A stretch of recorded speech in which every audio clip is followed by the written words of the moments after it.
Ladies and gentlemen, my name is Coffee Break, and I am back with the CoffeeCast Open Tournament.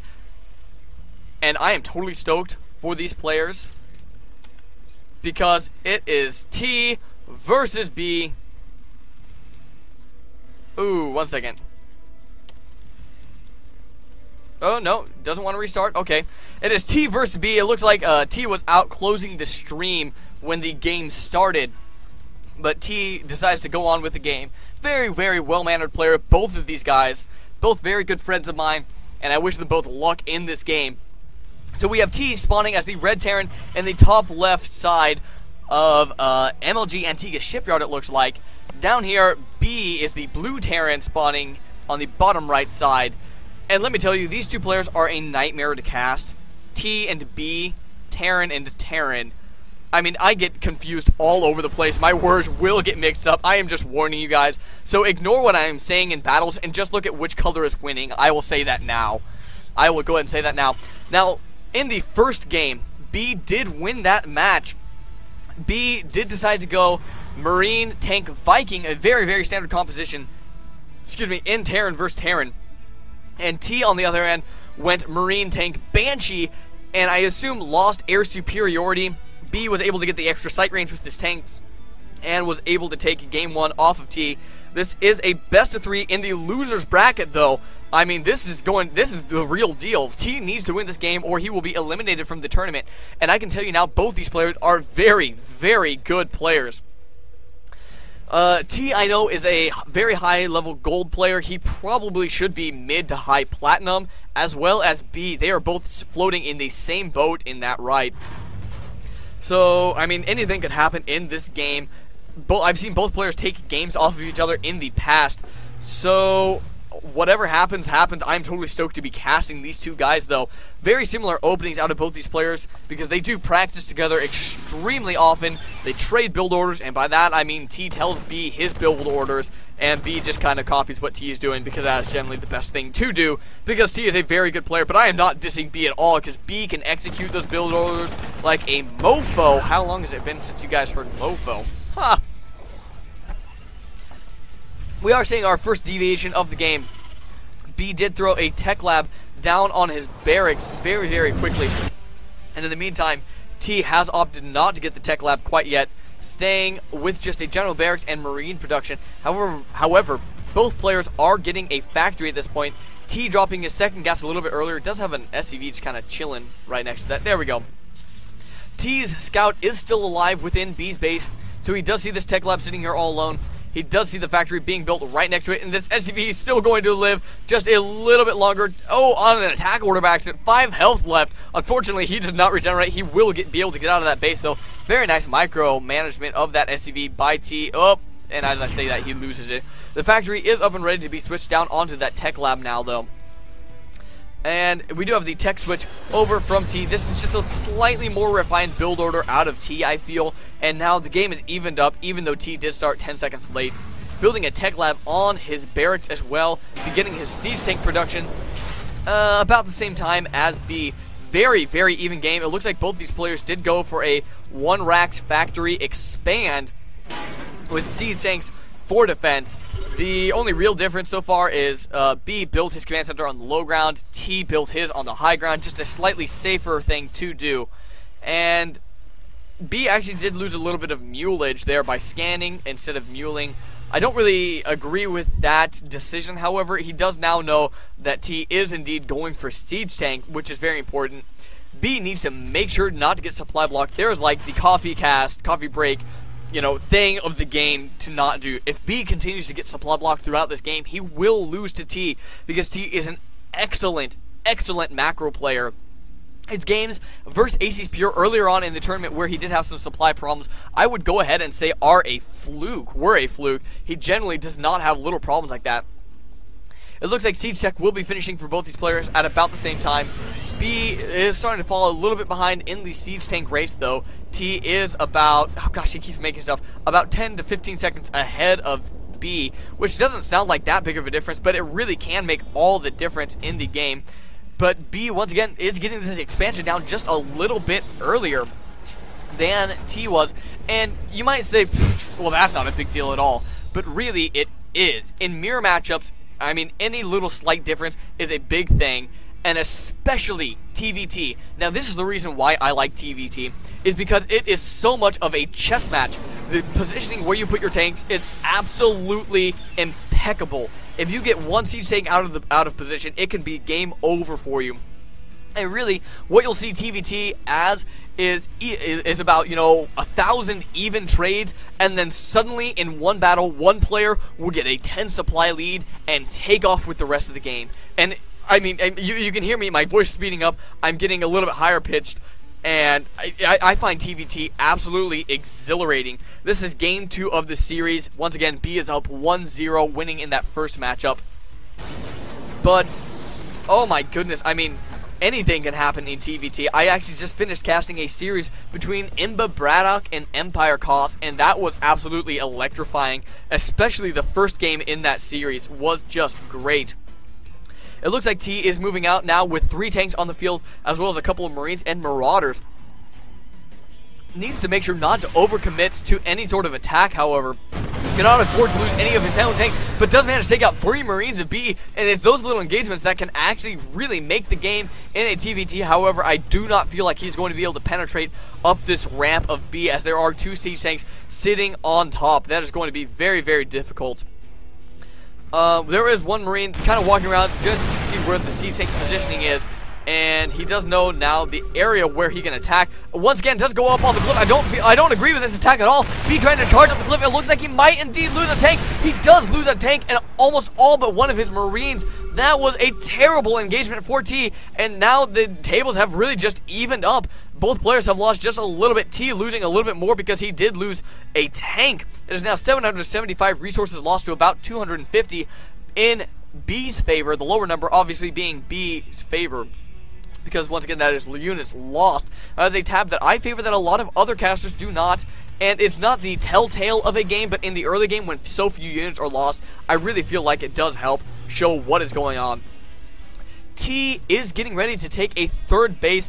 Very, very diligent on his tank production, only now halting it just so that he can start spending resources elsewhere, like getting a starport up, getting a command center up.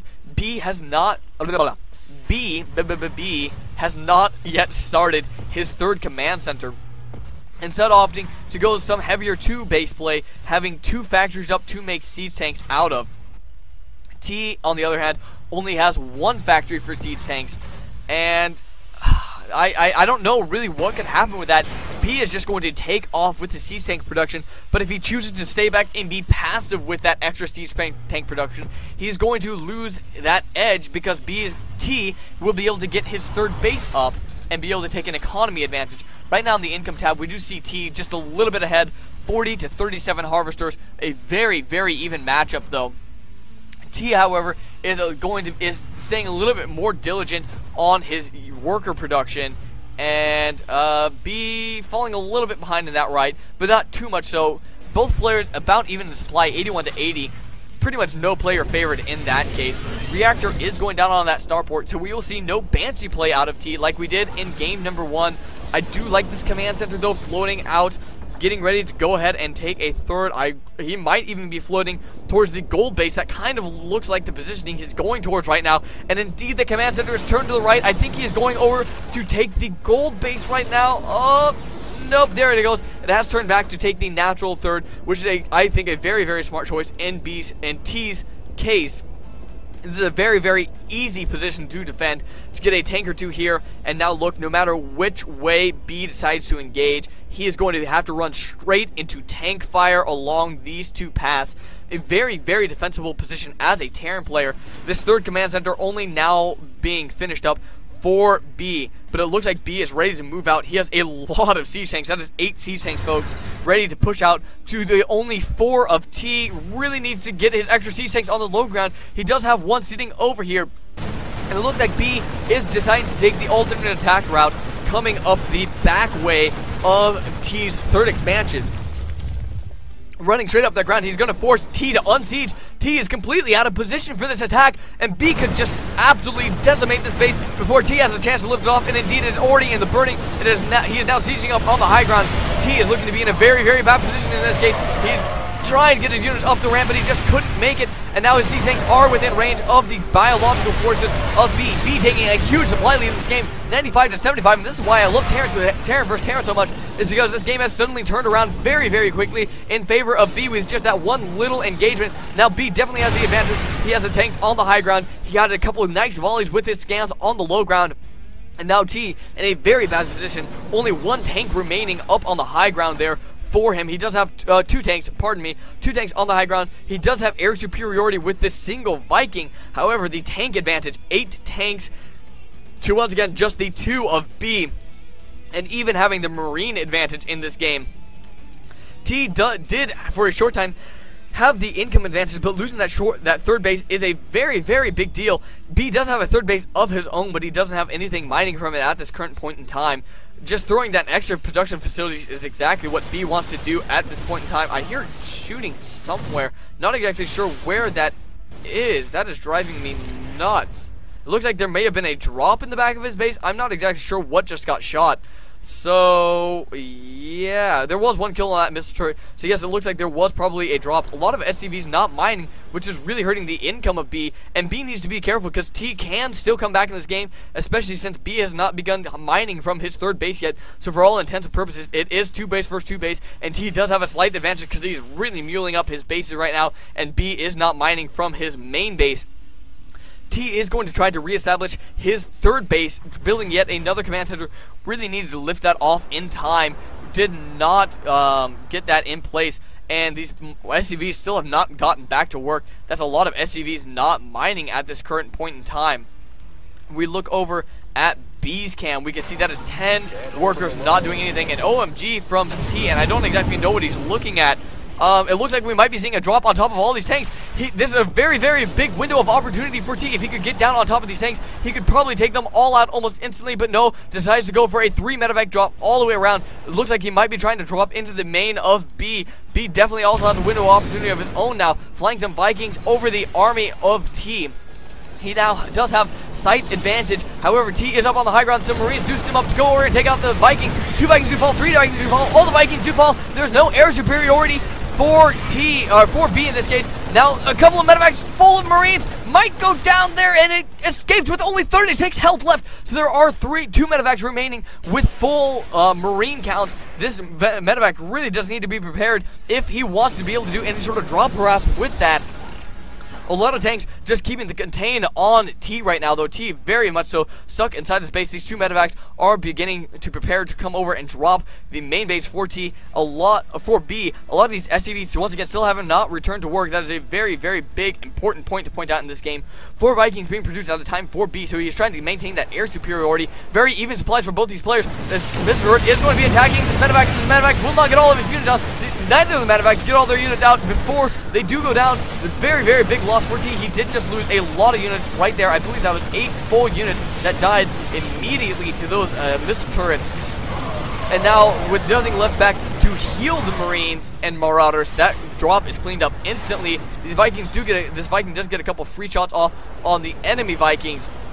However, not enough damage done right there. It looks like another 3 medevac drop is going down on top of these siege tanks, making them shoot themselves, as well as taking out 1 tank right now. But these are the losses that T really cannot afford to do. Taking out 2 siege tanks, making it a 3rd siege tank as well, but no, decides to instead load up into the medevacs and fly it back off. It looks like his Viking will go down right there. It's a little bit of a loss, something you do not want. However, it is a necessary evil, I suppose, to be able to take out those tanks. However, B just has a beautiful contained setup against T right now. 141 to 129 supply. However, T has a 20 harvester lead, so that is really a 145 to 110 supply lead, I guess you could say, in favor of B. So B has a much, much larger army value. 9 tanks to the 3 of T, 52 Marines to the 27 of T. T is still sitting in a very, very precarious position. Cannot afford to make a single mistake. It looks like Vikings might be able to do a little bit of damage here. These Marines need to be able to pick off some of those Vikings, but no, some siege tank fire does go down on those Marines. A lot of Marines do fall to the siege tank fire, and the Vikings for